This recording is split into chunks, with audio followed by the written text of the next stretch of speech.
السلام علیکم ورحمۃ اللہ تعالی وبرکاتہ۔ نحمده ونصلي ونسلم على رسوله الكريم اما بعد فاعوذ باللہ من الشیطان الرجیم بسم اللہ الرحمن الرحیم ان اللہ وملائکتہ یصلون علی النبی یا ایہا الذین آمنوا صلوا علیہ وسلموا تسلیما اللہم صل علی سیدنا ومولانا محمد معدن الجود والکرم وآلہ الکرام وابنہ الکریم وبارک وسلم صلاۃ وسلاما علیک یا رسول اللہ صلی اللہ تعالی علیہ وسلم۔ تو استنجا کا بیان جاری و ساری ہے۔ استنجا کا مطلب حاجت سے فارغ ہونے کے بعد پاکی حاصل کرنا، صفائی حاصل کرنا۔ اس کے کچھ آداب بیان کیے گئے، اس کا کچھ طریقہ بتایا گیا اور اس کے کچھ احکام اور ضروری مسائل بیان کیے گئے۔ اب کچھ اور چیزیں جو باقی رہ گئی انشاءاللہ تبارک و تعالیٰ یہاں سے بیان کریں گے۔ ایک مسئلہ جو ہے وہ خاص طور پر بیان کرتے ہیں کہ استنجا کرتے وقت کیسی جگہ پر بیٹھنا چاہیے۔ وہ جگہ اونچی ہو، نیچی ہو یا ہموار ہو یعنی سیدھی ہو۔ تو فرماتے ہیں کہ خود نیچی جگہ پر بیٹھنا اور پیشاب کی دھار اونچی جگہ گرے یہ ممنوع ہے۔ یعنی آدمی پیشاب کرنے والا خود نیچی جگہ بیٹھا ہوا ہو اور پیشاب کی جو دھار ہے وہ اونچی جگہ پر، یعنی سامنے جو جگہ ہے وہ اونچی ہو، جیسے کوئی ٹیلا ہے یا کوئی مٹی کا ڈھیر ہے اس کے اوپر پیشاب کر رہا ہے تو یہ منع ہے، کیونکہ اس سے کیا ہوگا کہ پیشاب وہ جو اونچی جگہ ہے وہاں سے بہہ کر کہاں آئے، وہ پیشاب کا جو بھی مطلب بہاؤ ہے وہ پھر خود جو پیشاب کرنے والا اسی کی طرف ہوگا، پھر پیشاب وہاں سے بہہ کر آئے گی تو اس کے کپڑے گندے ہو سکتے ہیں یا اس کے پاؤں گندے ہو سکتے ہیں۔ پھر دوسری چیز ہے کہ اگر وہ جگہ نرم ہے تو یہ ممکن ہے کہ وہ جذب کر لے پیشاب کو، لیکن وہی جگہ اگر سخت ہے، جیسے پتھریلی کوئی جگہ ہے، کنکر ہیں اس میں یا پتھر سے بنی ہوئی جگہ ہے یا پتھر اس پر اوپر سے لگے ہوئے ہیں، ٹھیک ہے، جیسے کہ مثال کے طور پر اوٹلے جیسا کچھ بنا ہوا، چبوترے جیسا کچھ بنا ہوا ہے اور وہ پتھر سے بنا ہوا، اس پر اگر پیشاب کرے گا تو چھینٹے بھی اڑ سکتے ہیں، وہ چھینٹے اڑ کر اس کے بدن پہ لگ سکتے ہیں اور اس کے جو ہے کہ کپڑے بھی ناپاک ہو سکتے ہیں۔ تو اسی وجہ سے بتایا گیا کہ اونچی جگہ ہو اور انسان پیشاب کرنے والا خود نیچے ہو تو ایسی جگہ پہ پیشاب نہیں کرنا چاہیے، بلکہ اس کا برعکس ہو جائے تو چلے گا، یعنی خود اونچی جگہ پر ہو اور پیشاب کی دھار نیچے گر رہی ہو تو اس میں کوئی حرج نہیں، کہ اس میں قطرے وغیرہ اڑنے کا کوئی اندیشہ نہیں۔ پھر فرماتے ہیں کہ ایسی سخت زمین پر جس سے پیشاب کی چھینٹیں اڑ کر آئیں پیشاب کرنا ممنوع ہے۔ جو ابھی اوپر مسئلہ بتایا اس کی وضاحت میں یہ بات ہمیں خود بھی سمجھ میں آ گئی کہ سخت زمین ہے جس پر پیشاب کرنے کی وجہ سے چھینٹیں اڑ سکتی ہیں تو پھر اس پر بھی پیشاب کرنا ممنوع ہے، ٹھیک ہے۔ تو عام طور پر جو استنجا خانہ ہوتا ہے جو ہمارے ہندوستان میں، تو اس میں جو بیٹھنے کی جگہ ہوتی ہے تو جو جہاں نجاست گرتی ہے اس کو نیچا رکھا جاتا ہے۔ اس کی وجہ یہی ہوتی ہے کہ وہاں پیشاب گرے تو اس کی چھینٹیں اڑ کر اوپر نہ آئیں۔ اگر وہ پتھر کی، کیونکہ وہ استنجا خانہ جو ہوتا ہے بیت الخلاء پورا جو ہے کہ ٹائلز سے بنا ہوا ہوتا ہے، اگر وہ بالکل ہموار ہے تو وہاں پیشاب کے قطرے اور پیشاب کی چھینٹیں بہت جو ہے کہ غالب گمان ہے کہ اڑیں گے۔ اسی وجہ سے آپ دیکھیں تو اگر وہ جو باتھ روم ہوتا ہے، جو نہانے کی جگہ ہوتی ہے، وہاں اگر استنجا کریں گے، پیشاب کریں گے تو چھینٹیں ضرور اڑتی ہیں، تو وہاں پہ آدمی ناپاک ہو جائے گا، یعنی کپڑے پر لگ جائے گا یا جو ہے کہ بدن کے دوسرے حصے پر چھینٹیں لگ سکتی ہیں، اور اسی وجہ سے باتھ روم میں استنجا کرنا منع ہے۔ اور دوسری بھی وجوہات ہیں باتھ روم میں استنجا کرنے کی، کیونکہ باتھ روم جو ہے وہ نہانے کے لیے بنایا جاتا ہے، وہ استنجا کرنے کے لیے نہیں بنایا جاتا باتھ روم جو ہے۔ تو اور یہ حکم ہے کہ جو چیز جس کام کے لیے بنائی گئی ہو اسے اسی کام میں استعمال کرنا چاہیے۔ تو باتھ روم میں استنجا کرنا، پیشاب کرنا منع ہے۔ ہمارے یہاں جو ہے کہ دیکھا جاتا ہے کہ بہت سے لوگ جلد بازی میں جو ہے باتھ روم میں بھی استنجا کر لیتے ہیں، یعنی غسل خانے میں۔ باتھ روم سے مراد کیا؟ کیونکہ کبھی کبھی باتھ روم ٹوائلٹ کو بھی کہہ دیا جاتا ہے، ٹوائلٹ کو بھی باتھ روم کہہ دیا جاتا ہے، لیکن یہاں باتھ روم سے مراد غسل خانہ، جہاں پہ غسل کیا جاتا ہے وہاں پہ استنجا نہیں کرنا چاہیے، یہ منع ہے، کیونکہ وہ استنجا کرنے کے لیے نہیں بنا ہے، وہ غسل کرنے کے لیے بنا ہے۔ تو ٹوائلٹ جو ہے کہ وہ خاص اسی لیے بنایا جاتا ہے، جس کو ابھی جو ہے موجودہ انگلش کے اندر واش روم کہا جاتا ہے۔ تو یہ وہ انہوں نے اپنا ابھی مہذب لفظ نکالا ہے، کیونکہ ٹوائلٹ بولتے بولتے ان کو خود ہی برا لگنے لگ گیا ہے، ٹوائلٹ یا لیٹرین بولتے بولتے ان کو خود ہی ایسا لگا کہ یہ لفظ نہیں ہونا چاہیے، تو انہوں نے اس کو بدل کے واش روم کر دیا۔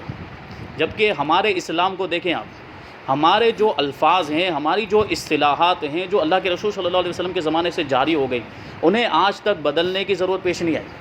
جیسے آپ دیکھ لیں کہ ہم اپنی زبان میں، اردو زبان میں پیشاب پخانہ کرنا بول دیتے ہیں، لیکن یہ بھی مہذب الفاظ نہیں کہے جاتے، لیکن اسلام کے اندر اس کے لیے کیسے الفاظ ہیں. دیکھیں پانی لینا جو ہے کہ پاکی حاصل کرنے کے لیے استنجا کا لفظ استعمال کیا جاتا ہے، وہ کتنا مہذب ہے. اس کے معنی پر غور کریں تو ہم کو پتہ چلے گا. نجات حاصل کرنا اور نجو سے بنا ہے، یعنی نجاست کو دور کرنا، نجاست سے نجات حاصل کرنا، یہ سب چیزیں دیکھیں آپ.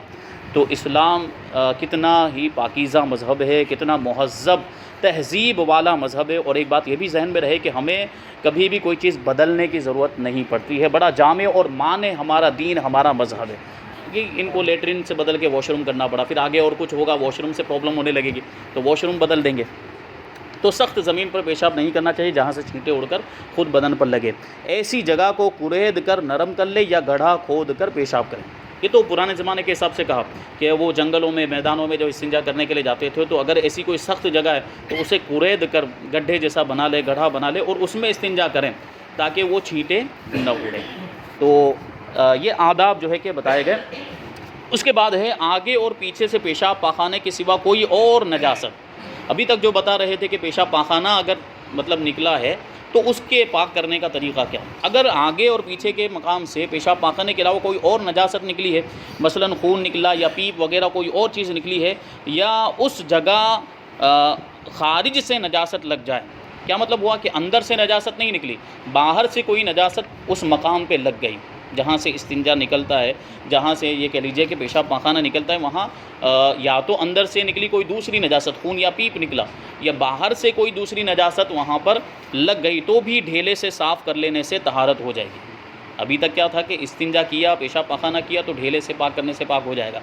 اب سوال یہ تھا کہ پیشاب پاخانے کے علاوہ کوئی چیز نکلی یا دوسری کوئی چیز باہر سے وہاں لگ گئی تو کیا وہ بھی ڈھیلے سے پاک ہو جائے گی؟ تو کہتے ہیں ہاں، وہ بھی ڈھیلے سے استنجا کرنے سے، ڈھیلے سے صاف کر لینے سے پاک ہو جائے گی. جبکہ اس موضع سے باہر نہ ہو. اس موضع سے باہر نہ ہو مطلب اتنی ہی جگہ میں لگی ہو. جتنی جگہ میں عام طور پر استنجا کرنے سے گندگی لگتی ہے اتنی ہی جگہ میں، اگر زیادہ جگہ میں لگی ہے، اس جگہ سے تجاوز کر گئی، آگے پیچھے بھی لگ گئی، تو پھر وہ ڈھیلا لینا کافی نہیں ہوگا. بہرحال دونوں صورتوں کے اندر پانی سے دھو لینا مستحب ہے اور بہتر ہے. آگے جو بتایا تھا ڈھیلے لینے کے بارے میں، استنجا کرنے کے بارے میں، کہ وہ کنکر ہے، پتھر ہے، پھٹا ہوا کپڑا ہے، ان ساری چیزوں سے استنجا کیا جا سکتا ہے. اس میں یہ چیز بھی بتائی گئی تھی کہ دیوار سے بھی استنجا کر سکتے ہیں، یعنی دیوار سے پونچھ لیا شرمگاہ کو تو اس سے بھی جو ہے کہ ہو جائے گا. لیکن اس میں کیا بات بتائی تھی کہ وہ دیوار خود کی ہو تب تو اجازت ہوگی، لیکن دیوار اگر کسی غیر کی ہے تو وہاں اجازت نہیں، کیونکہ اسے ناگوار گزرے گا، کیوں ناپاکی لگے گی اس کی دیوار میں. بہرحال اگر ڈھیلا موجود ہے تو خود اپنی دیوار میں بھی اس طرح جو نہیں کرنا چاہیے، کیونکہ ناپاکی لگ جائے گی اس میں. اور کہتے ہیں کہ پرائی دیوار سے استنجے کے ڈھیلے لینا جائز نہیں ہے، اگرچہ وہ مکان اس کے کرائے میں ہو. یعنی دوسرے کی ملکیت کا مکان ہے، اگر اس نے کرائے پر لیا ہوا ہے، اس میں رہتا ہے، تب بھی اسے اجازت نہیں ہوگی. پھر آگے بتاتے ہیں کہ کاغذ سے استنجا کرنا منع ہے، جو پہلے بھی بیان کیا گیا تھا، اگرچہ اس پر کچھ لکھا ہوا نہ ہو یا ابو جہل جیسے کافر کا نام لکھا ہوا ہو. ٹھیک ہے، تو کاغذ سے استنجا نہیں کرنا چاہیے. اس کی وجہ میں نے بتائی تھی آپ حضرات کو کہ وہ اسباب علم میں سے، علم حاصل کرنے کے جو ذریعے ہوتے ہیں ان میں سے ایک ذریعہ کاغذ بھی ہے، کہ کاغذ پر لکھتے ہیں، اس کے ذریعے تعلیم حاصل کرتے ہیں. قلم جو ہے لکھنے کے ذریعے سے بھی، کیونکہ لکھنے کا بھی تعلیم کے اندر بہت ہی جو ہے کہ دخل ہوتا ہے. تو اس وجہ سے جو بھی اسباب علم ہے، چاہے پھر قلم لے لیجئے، چاہے جو کاغذ لے لیجئے، تختی ہے، جو بھی چیزیں علم حاصل کرنے میں استعمال ہوتی ہیں ان کے ذریعے سے استنجا کرنا منع ہوگا، اور ان کو گندگی میں ڈالنا یا ان کو جو ہے کہ جان بوجھ کر ناپاک کرنا یہ جائز نہیں ہوگا، یہ ممنوع ہوگا. البتہ ایک سوال اس وقت یہ آیا تھا کہ وہ جو ٹیشو پیپر ہوتے ہیں جو استعمال کیے جاتے ہیں، انہوں نے سوال پوچھا تھا ٹیشو پیپر جو، تو چونکہ مناسب یہ ہے کہ اس کو بھی ریکارڈنگ میں ڈال دیا جائے، اس لیے اس سوال کو شامل کیا جاتا ہے کہ کاغذ سے استنجا کرنا منع ہے تو کیا ٹیشو پیپر سے استنجا کرنا جائز ہوگا، کیونکہ وہ بھی تو کاغذ ہوتا ہے. تو اس کا جواب یہ ہے کہ ٹیشو پیپر سے علم حاصل نہیں کیا جا سکتا. ابھی کیا وجہ بتائی؟ اسباب علم میں سے ہونے کی وجہ سے، اس کا ادب ہے، اس کی تعظیم کی وجہ سے اس سے استنجا کرنا منع ہے. لیکن ٹیشو پیپر پہ کچھ لکھا نہیں جا سکتا، اس کی بناوٹ ہی ایسی ہوتی ہے کہ اگر قلم چلائیں گے تو پھٹ جائے گا، وہ اتنا باریک ہوتا ہے، اتنا کمزور ہوتا ہے، تو گویا کہ وہ اسباب علم میں سے ہے ہی نہیں. تو اب اس کا وہ ادب نہیں ہے، اس کی وہ تعظیم نہیں ہے جو عام کاغذ کی ہوتی ہے، جو عام دوسرے جو کاغذات ہوتے ہیں جس سے علم حاصل کیا جا سکتا ہے. تو اور پھر دوسری چیز اس کے اندر یہ ہے کہ یہ جو کاغذ ہوتا ہے اس کے بنانے کا مقصد ہی یہ ہوتا ہے کہ اس کام کے لیے استعمال کیا جائے. جو ٹیشو پیپر ہوتا ہے اس کی بناوٹ ہی اس لیے ہوئی ہے، اس کو بنایا ہی اس لیے جاتا ہے کہ وہ استنجا کرنے کے لیے اس کو استعمال کیا جائے یا ہاتھ پونچھنے کے لیے استعمال کیا جائے، تو وہ اسباب علم میں سے ہے ہی نہیں، اور اس کا وہ ادب اور اس کی وہ تعظیم نہیں ہے، لہٰذا اگر ٹیشو پیپر سے استنجا کرتے ہیں تو یہ منع نہیں ہے، اس کی اجازت ہوگی۔ اور خاص طور پر ایسی جگہ پر جہاں پانی بالکل ہی نہیں ہے، آپ چلے جائیں جو ہے کہ ہوائی جہاز کے اندر چلے جائیں تو وہاں استنجا کرنے کے لیے پانی نہیں ملے گا، ہاتھ دھونے کے لیے پانی ہوگا لیکن استنجا کرنے کے لیے پانی نہیں ہوتا ایروپلین کے اندر، وہاں آپ کو ٹیشو پیپر استعمال کرنا پڑے گا، تو وہاں تو مجبوری ہی ہے۔ پھر بہت سے ایئرپورٹس پہ اگر چلے جائیں تو وہاں پر بھی یہ معاملات ہوں گے، ان چیزوں کا سامنا ہوگا کہ وہاں ٹیشو پیپر ہے لیکن پانی نہیں ہے، تو مجبوری میں ہمیں ٹیشو پیپر استعمال کرنا پڑے گا، تو وہاں تو بالکل اجازت ہوگی۔ جی ہوٹل وغیرہ میں بھی جیسے باہر کہیں جاتے ہیں تو وہ ایسے معاملات ہوتے ہیں، تو جہاں بھی ایسا ہے تو وہاں ہم ٹیشو پیپر استعمال کر سکتے ہیں۔ پھر آگے بتاتے ہیں کہ جو آداب بتائے تھے استنجا کرنے کا طریقہ بتایا تھا کہ کون سے ہاتھ سے استنجا کیا جائے، اس میں کون سے ہاتھ کو استعمال کیا جائے، بائیں ہاتھ کو استعمال کیا جائے۔ تو فرماتے ہیں کہ آلہ کو داہنے ہاتھ سے چھونا یا داہنے ہاتھ میں ڈھیلا لے کر اس پر گزارنا مکروہ ہے، یعنی شرمگاہ کو داہنے ہاتھ سے چھونا یہ مکروہ ہے۔ اسی طریقے سے ڈھیلے کو داہنے ہاتھ میں لے کر شرمگاہ پہ گزارنا یہ بھی مکروہ ہے۔ استعمال کون سا ہاتھ کیا جائے گا؟ الٹا ہاتھ استعمال کیا جائے گا، اور شرمگاہ کو بھی الٹے ہاتھ ہی سے پکڑا جائے گا اور ڈھیلا بھی اسی ہاتھ سے گزارا جائے۔ پھر فرماتے ہیں کہ جس ڈھیلے سے ایک بار استنجا کر لیا اسے دوبارہ کام میں لانا مکروہ ہے، جس کو ایک بار اب اس کو پھینک دیں گے، اب اس کو دوبارہ استعمال نہیں کرنا، مگر دوسری کروٹ اس کی صاف ہو تو اس سے استنجا کر سکتے ہیں۔ کیا مطلب؟ بڑا ڈھیلا ہے، اگر مان لیجئے تھوڑا سائز میں وہ بڑا ہے، وہ ایک طرف سے استنجا کر لیا ہے تو اب دوسری طرف سے اگر چاہیں تو دوسرا ڈھیلا اگر موجود نہیں ہے تو اسی سے دوسری طرف سے استنجا کر سکتے ہیں، جو تین بار کرنا مستحب ہے استنجا کرنا، تو ایک بڑا ڈھیلا لے کر اس کے تینوں کونے سے تین مرتبہ استنجا کر سکتے ہیں، اس میں کوئی حرج نہیں ہے، لیکن چھوٹا ڈھیلا ہو تو ایک بار استنجا کر کے اس کو پھینک دینا چاہیے، پھر اس کو دوبارہ استعمال نہیں کرنا چاہیے۔ آگے مزید فرماتے ہیں کہ پاخانے کے بعد مرد کے لیے ڈھیلوں کا استعمال، اور اس کا مستحب طریقہ یہ ہے کہ گرمی کے موسم میں پہلا ڈھیلا آگے سے پیچھے کو لے جائے، اور دوسرا پیچھے سے آگے کی طرف، اور تیسرا آگے سے پیچھے کو، اور جاڑوں میں یعنی ٹھنڈی کے موسم میں پہلا ڈھیلا پیچھے سے آگے کو لے جائے اور دوسرا آگے سے پیچھے کو اور تیسرا پیچھے سے آگے کو لے جائے۔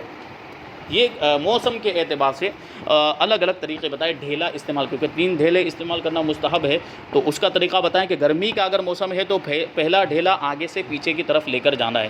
دیکھیے اس کی جو ہے وجہ میں صاف طور پر آپ کو بتا دوں، یہاں کوئی شرم کرنے کی ضرورت نہیں کہ ہم سیکھنے سکھانے کے لیے بیٹھے ہیں، کیونکہ گرمی کے موسم میں جو خصیتین ہوتے ہیں وہ ڈھیلے ہوتے ہیں، تو اگر استنجا کرتے وقت ڈھیلا پیچھے سے آگے کی طرف لے کر آئیں گے، پہلا ڈھیلا پیچھے سے آگے کی طرف لے کر آئیں گے تو پیچھے سے جب آگے کی طرف لا رہے ہوں گے تو اس میں نجاست لگے گی، اور خصیتین ڈھیلے ہوں گے تو وہ نجاست ان میں لگ جائے گی۔ اس وجہ سے حکم یہ ہے کہ گرمی کے موسم میں آگے سے پیچھے کی طرف لے جائے، پہلا ڈھیلا، پھر دوسرا پیچھے سے آگے کی طرف، پھر تیسرا آگے سے پیچھے کی طرف۔ اور جاڑوں کے موسم میں ایسا نہیں ہوتا، ٹھنڈی کے موسم میں ایسا نہیں ہوتا ہے، تو پیچھے سے آگے کی طرف لا سکتے ہیں پہلا ڈھیلا، اور دوسرا ڈھیلا آگے سے پیچھے کی طرف لے جائیں۔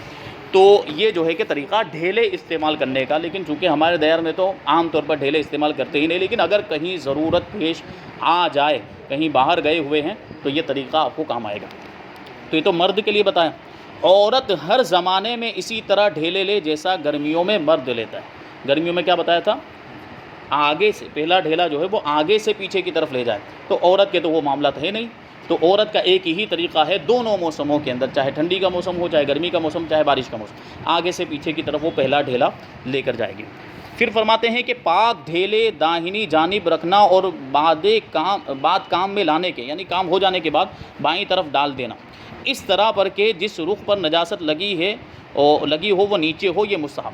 کیا مطلب ہوا کہ پاک ڈھیلے وہ استنجا کرنے سے پہلے ڈھیلے جمع کر لیں گے، ضرورت ہے، ظاہر سی بات ہے، تو وہ داہنی جانب رکھیں سیدھے ہاتھ کی طرف، اور استعمال کر لینے کے بعد، استنجا کر لینے کے بعد ادھر پھینکنا ہے، بائیں جانب پھینکنا، اور اس طریقے سے پھینکنا ہے کہ جو نجاست والا حصہ ہے وہ کہاں رہے؟ نیچے رہے، کہ اگر خدا نخواستہ کوئی وہاں سے گزر رہا ہو تو اس کے پاؤں میں نجاست نہ لگ جائے، اس کے کپڑے میں نجاست نہ لگ جائے، کیونکہ وہ اگر الٹے پڑے ہوئیں گے نجاست نیچے ہوگی تو پھر اس کے پاؤں میں وہ نجاست نہیں لگے گی۔ تو یہ بھی طریقہ دیکھیں، ہر چیز کا لحاظ کیا گیا، کتنا لحاظ، وہ خود تو جو ہے کہ استنجا کر رہا ہے، خود تو پاکی حاصل کرنے کا اسے حکم دیا جا رہا ہے، ساتھ ہی ساتھ اسے یہ بھی حکم دیا جا رہا ہے کہ ان ساری چیزوں کا خیال رکھیں، ان ساری باتوں کا بھی خیال رکھیں کہ کسی دوسرے کے پاؤں بھی خراب نہ ہو جائیں، کسی دوسرے کے کپڑے بھی خراب نہ ہو جائیں۔ چھوٹی چھوٹی باتوں کو جو اسلام کے اندر جو صفائی اور پاکی حاصل کرنے کے جو طریقے بتائے گئے کسی اور مذہب کے اندر آپ کو نہیں ملیں گے۔ اسلام کے اندر طہارت کو ایمان کا حصہ بتایا گیا ہے، یہ بات بھی ذہن میں رہے۔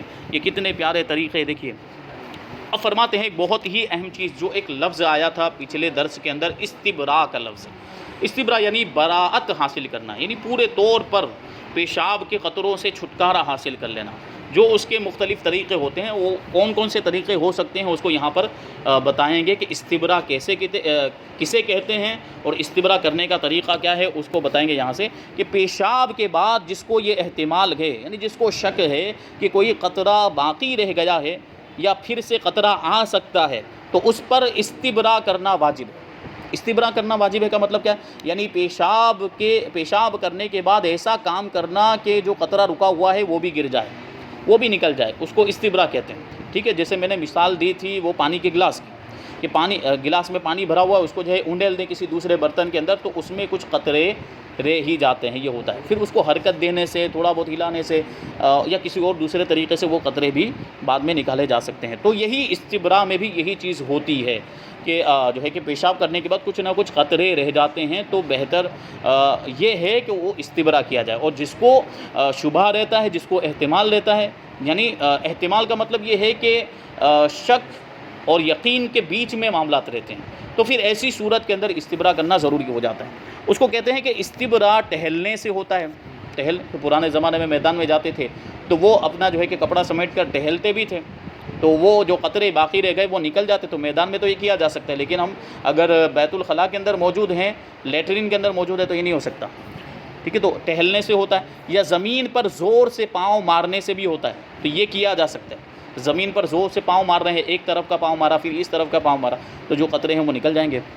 یا داہنے پاؤں کو بائیں اور بائیں کو داہنے پر رکھ کر زور کرنے سے، یا بلندی سے نیچے اترنے سے، یا نیچے سے بلندی پر چڑھنے، یا کھنکارنے سے۔ کھنکارنا وہ جو گلا صاف کرنے کے لیے جو کھنکارتے ہیں نا، جو آواز نکالتے ہیں گلا صاف کرنے کے لیے، وہ بھی اگر کیفیت وہ اگر کیا کھنکارا، تو کبھی اس سے بھی جو باقی کے قطرے ہیں وہ نکل جاتے ہیں۔ یا بائیں کروٹ پر لیٹنے سے ہوتا ہے، یعنی جو طریقہ ممکن ہے ہمارے لیے وہ طریقہ اختیار کیا جائے تاکہ جو قطرے رہ گئے وہ نکل جائیں۔ اور استبراء اس وقت تک کرے کہ دل کو اطمینان ہو جائے، یعنی کہ وہ قطرے نکل گئے ہوں گے، اس کا اطمینان ہو جائے۔ ٹہلنے کی مقدار بعض علماء نے 40 قدم رکھی، یعنی 40 قدم تک چلے استنجا کرنے کے بعد۔ یہ تو کب ہوگا؟ جب میدان میں۔ تو 40 قدم بعض علماء نے فرمائی، مگر صحیح یہ ہے کہ جتنے میں اطمینان ہو جائے قطرے کے نکل جانے کا، 2 قدم چلنے میں ہو گیا، 5 قدم چلنے میں ہو گیا، تو وہ استبراء ہو جائے گا۔ اور یہ استبراء کا حکم مردوں کے لیے ہے۔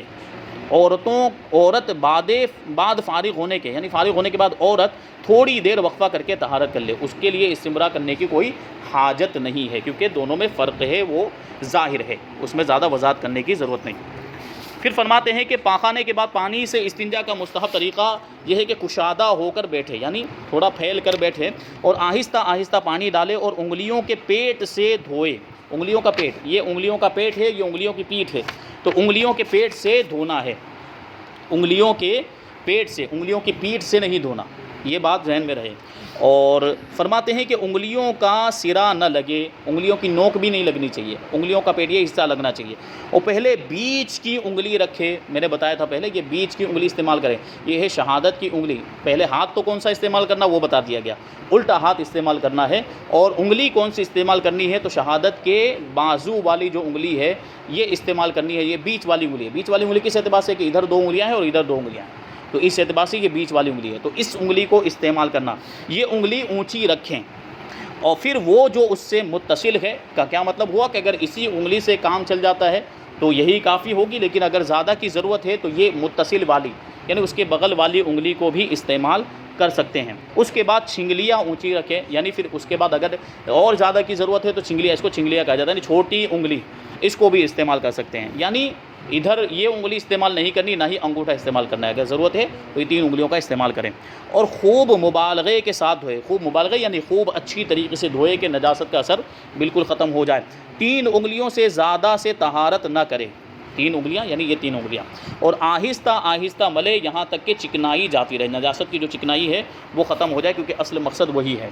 ہتھیلی سے دھونے سے بھی طہارت ہو جائے گی، یہ ہتھیلی سے بھی اگر کسی نے جو ہے دھو لیا تو اس سے بھی طہارت، مقصد کیا ہے کہ نجاست دور ہو جائے۔ البتہ یہ آداب کے خلاف ہوگا، طریقہ یہ ہے کہ انگلیوں سے صفائی حاصل کرے، لیکن اگر کوئی جو ہے کہ کسی مجبوری کے، مان لو یہاں زخم ہے کوئی، یا کوئی اور چیز آ گئی ہے جس کی وجہ سے وہ انگلیوں سے استنجا نہیں کر سکتا ہے تو وہ ہتھیلی سے کرے گا، یا خدا نہ خواستہ اس کی انگلیاں کٹ گئی ہیں کسی وجہ سے کوئی حادثے میں، تو پھر تو اسے ہتھیلی ہی استعمال کرنی پڑے گی، تو اگر ہتھیلی کو استعمال کیا تو اس سے بھی طہارت ہو جائے گی۔ عورت ہتھیلی سے دھوئے اور بنسبت مرد کے زیادہ پھیل کر بیٹھے۔ آگے فرماتے ہیں کہ طہارت کے بعد ہاتھ پاک ہو گئے مگر پھر دھو لینا، بلکہ مٹی لگا کر دھو لینا مستحب ہے۔ کیا مطلب ہوا کہ استنجا کر کر آ گئے ہم نے، تو جو استنجا کرتے وقت جو ہاتھوں کو استعمال کیا ہے تو جو نجاست کی جگہ ہے وہ تو پاک ہو گئی، ساتھ ہی ساتھ ہاتھ بھی پاک ہو گئے۔ کا کیا مطلب ہوا کہ اگر ہم نے اس کے بعد ہاتھ نہ بھی دھوئے، جیسے استنجا کرنے کے بعد ضروری نہیں کہ ہم نماز پڑھنے جائیں گے، کبھی کوئی دوسرے کام میں بھی لگ جاتے ہیں، ہاتھ نہ بھی دھوئے تو وہ ہاتھ پاک مانے جائیں گے۔ ایسا نہیں کہ اب یہ ہاتھ ہم نے کہیں دوسری جگہ جا کر لگا دیے تو وہ جگہ ناپاک ہو جائے گی، ایسا نہیں، بلکہ یہ بھی پاک ہو گئے استنجا کرنے کے ساتھ ساتھ۔ لیکن دھو لینا بہتر ہے، اس کو دھو لیا یعنی پانی سے پھر سے دھو لیا ایک مرتبہ، یا جو ہے کہ مٹی لگا کر دھو لیا، اور ہمارے زمانے میں صابن سے دھو لیا، تو یہ زیادہ بہتر ہے، بلکہ اس کو مستحب فرمایا گیا۔ پھر آگے فرماتے ہیں کہ جاڑوں میں یعنی ٹھنڈی کے موسم میں بنسبت گرمیوں کے دھونے میں زیادہ مبالغہ کرے، ٹھنڈی میں، کیونکہ ٹھنڈی میں جگہ سوکھ جاتی ہے، بلکہ پورے جسم کا معاملہ یہ ہے کہ سوکھ جاتا ہے وہ معاملہ، تو اس میں ملنے کی زیادہ ضرورت پیش آتی ہے، تو زیادہ رگڑنے کی، تو زیادہ مبالغہ کرنے کی ضرورت پیش آتی ہے۔ اور اگر جاڑوں میں گرم پانی سے طہارت کرے تو اسی قدر مبالغہ کرے جتنا گرمیوں میں، کیونکہ گرمیوں میں تو ویسے بھی وہ اتنا سوکھنے کا، خشک ہونے کا معاملہ نہیں رہتا، تو ٹھنڈی کے موسم میں اگر گرم پانی استعمال کر رہے ہیں تو ظاہر سی بات ہے گرم پانی خود بخود پہنچ جائے گا، تو اتنا ہی مبالغہ کرے جتنا گرمیوں میں کرتا ہے۔